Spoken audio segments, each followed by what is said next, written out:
السلام علیکم ورحمۃ اللہ وبرکاتہ۔ آج 17 رمضان المبارک ہے۔ یہ تاریخ اسلامی کیلنڈر میں بڑی اہم تاریخ کہلاتی ہے۔ اسی تاریخ کو اسلام کی سب سے پہلی جنگ ہوئی تھی، جنگ بدر۔ 17 رمضان المبارک سن 2 ہجری اور عیسوی کیلنڈر کے حساب سے تقریباً 624 عیسوی کی بات ہے۔ یہ اسلام کی سب سے پہلی جنگ اور مسلمانوں کی سب سے پہلی کامیابی آپ اسے کہہ سکتے ہیں۔ اس جنگ کی کامیابی کے بعد مسلمانوں کے حوصلے بڑے بلند ہوئے۔ اس جنگ کا تھیم، بیک گراؤنڈ، پس منظر اگر دیکھا جائے تو اعلان نبوت سے شروع ہو جاتا ہے۔ جب ہمارے نبی صلی اللہ علیہ وسلم نے مکہ میں نبوت کا اعلان کیا اور نبوت کے اعلان کے ساتھ ساتھ لوگوں کو اللہ تبارک و تعالیٰ کا نظام اور قانون بتایا۔ اللہ کا نظام یہ تھا کہ سب سے پہلی چیز تو یہ ہے کہ اللہ کی ہی عبادت کی جائے، اور سماجی طور پر سوشلی اگر دیکھا جائے تو اسلامی نظام اس وقت کے نظام سے بہت ہٹ کر تھا۔ اس وقت کا معاملہ یہ تھا کہ جو امیر ہوتے، جو مالدار ہوتے تھے، ان کے یہاں سینکڑوں نہیں ہزاروں کی تعداد میں غریب لوگ غلام بنا کر رکھے جاتے تھے۔ اسلام اس غلامی کے نظام کے خلاف تھا۔ آقا کائنات صلی اللہ علیہ وسلم نے فرمایا کہ تم لوگوں کو غلام نہ بناؤ، سب کے سب اللہ کے بندے ہیں، سب ایک دوسرے کے برابر ہیں۔ اسی طریقے سے مکہ میں ایک بڑا قبیلہ جسے قریش کہتے ہیں، خود ہمارے نبی کا تعلق بھی اسی قبیلے سے تھا۔ یہ مکے میں نہیں بلکہ پورے عرب میں اپنے آپ کو سب سے بڑا قبیلہ سمجھتا تھا، جس کی وجہ سے اس قبیلے میں بہت سے لوگ وہ تھے جو دوسروں پر ظلم تو کر لیتے تھے لیکن دوسرا کوئی ان سے بدلہ نہیں لے سکتا تھا۔ تو یہ جو نظام انہوں نے بنا رکھا تھا، اسلام اس نظام کے خلاف تھا۔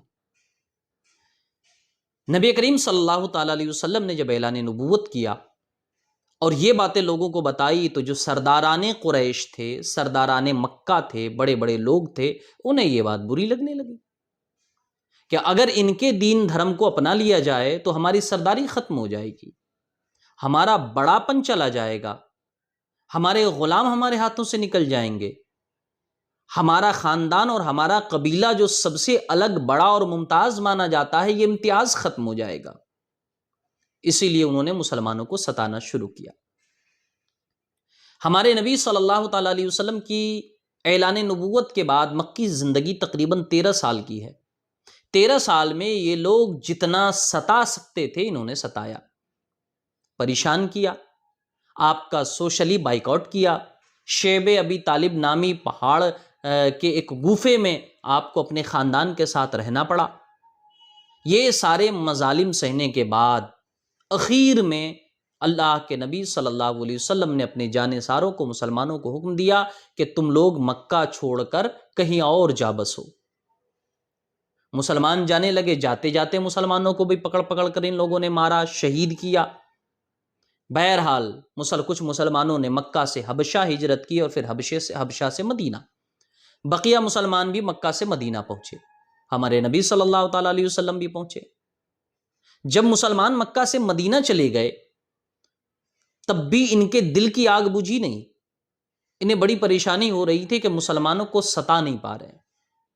ان لوگوں نے مل کر ایک میٹنگ کی اور اس وقت مدینہ میں وہاں کا جو سردار، بڑا سردار مانا جاتا تھا، وہ عبداللہ ابن ابی، اسے خط لکھا اور کہا کہ تمہارے یہاں ہمارے یہاں کے باغی لوگ پہنچے ہوئے ہیں، تم لوگوں نے انہیں پناہ دے رکھی ہے، تم یا تو انہیں اپنے شہر سے نکال دو یا ان سے جنگ کرو، اگر تم ایسا نہیں کرتے تو ہم تم پر چڑھائی کر دیں گے۔ عبداللہ ابن ابی نے ان کا خط پڑھا، چونکہ وہ مسلمان نہیں تھا، اس نے جنگ کی تیاری شروع کر دی۔ ہمارے نبی صلی اللہ تعالیٰ علیہ وسلم کو خبر ہوئی تو آپ نے جا کر براہ راست عبداللہ ابن ابی سے بات کی۔ آپ نے فرمایا کہ تم مکہ والوں کے چڑھانے پر کن سے لڑنا چاہتے ہو؟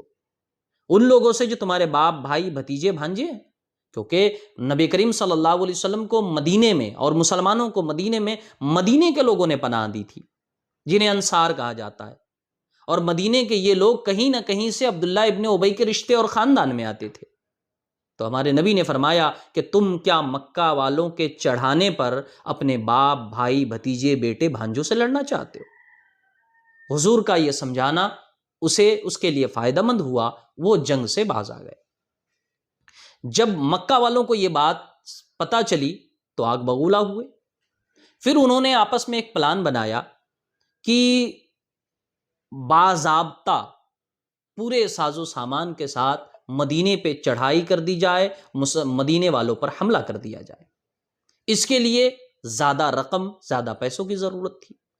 وہ موقع تھا تجارت کا، چونکہ مکے والے خاص کر ملک شام سے تجارت کیا کرتے تھے، سال میں 2 تجارتی قافلہ تو ضرور جاتا تھا۔ تو اس وقت تجارتی قافلے جانے تھے، تو کہا جاتا ہے کہ مکہ کے جو تجارتی لوگ تھے وہ تو تھے ہی، مکہ میں عام عورتوں نے بھی اپنے زیورات دیے تھے تجارت کے لیے کہ جاؤ تجارت کا ڈھیر سارا سامان مکہ میں بیچو اور وہاں سے خرید کر بھی لاؤ، تاکہ زیادہ سے زیادہ پیسہ ہمارے پاس جمع ہو اور ہم مدینے پہ حملہ کرتے ہیں۔ ان کی یہ تیاری چل رہی تھی۔ اسی دوران 2 ہجری کی بات ہے جب یہ قافلہ تجارت کے لیے ملک شام گیا۔ اسی دوران ایک شخص کرز نام تھا، کرز ابن جابر فہری، اس نے مدینے کی چراگاہ پر حملہ کر دیا۔ چراگاہ یعنی وہ جگہ جہاں پر مدینے والوں کے جانور چرتے تھے، خاص کر مسلمانوں کے اونٹ، بکریاں وغیرہ۔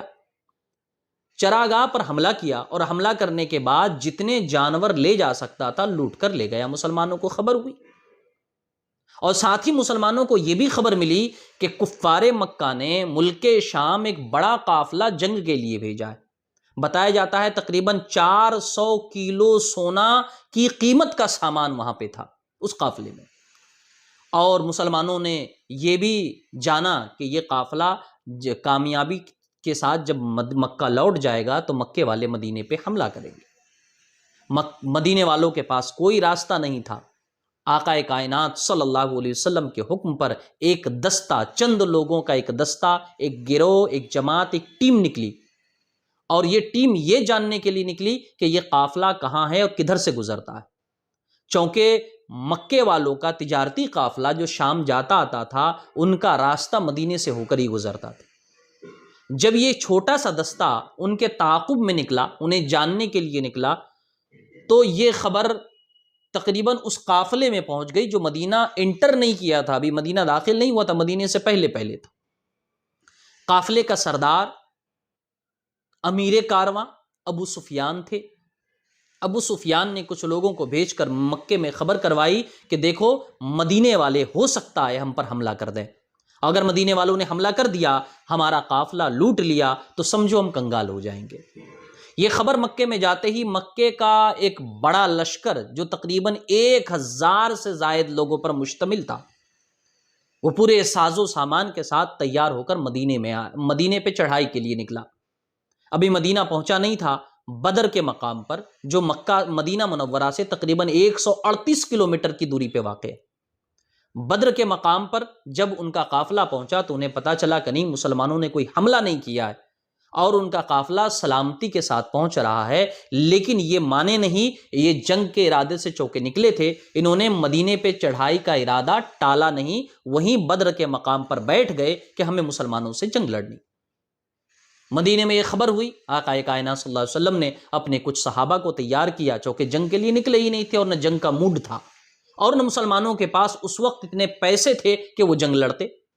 ظاہر سی بات ہے 2 سال بھی نہیں ہوا تھا، مکہ میں اپنا ساز و سامان، اپنی کھیتیاں، اپنی دولت، اپنا مال سب چھوڑ کر آئے تھے، تو مسلمانوں کے پاس ہوتا کیا؟ بہرحال ہمارے نبی صلی اللہ تعالی علیہ وسلم نے مسلمانوں کا ایک قافلہ تیار کیا اس جنگ کی جوابی کارروائی کے لیے، اسے جنگ بھی نہیں کہہ سکتے، جوابی کارروائی کے لیے۔ تاریخ میں بتایا جاتا ہے کہ 313 لوگ تھے وہ، جن کے پاس گنی چنی چند تلواریں تھیں، چند زرہیں تھی اور چند اونٹ، بس، اور کچھ بھی نہیں تھا ان کے پاس۔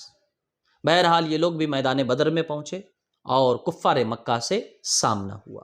یہ پہلی بار تھا جب مسلمانوں کی طرف سے جوابی کارروائی ہونی تھی۔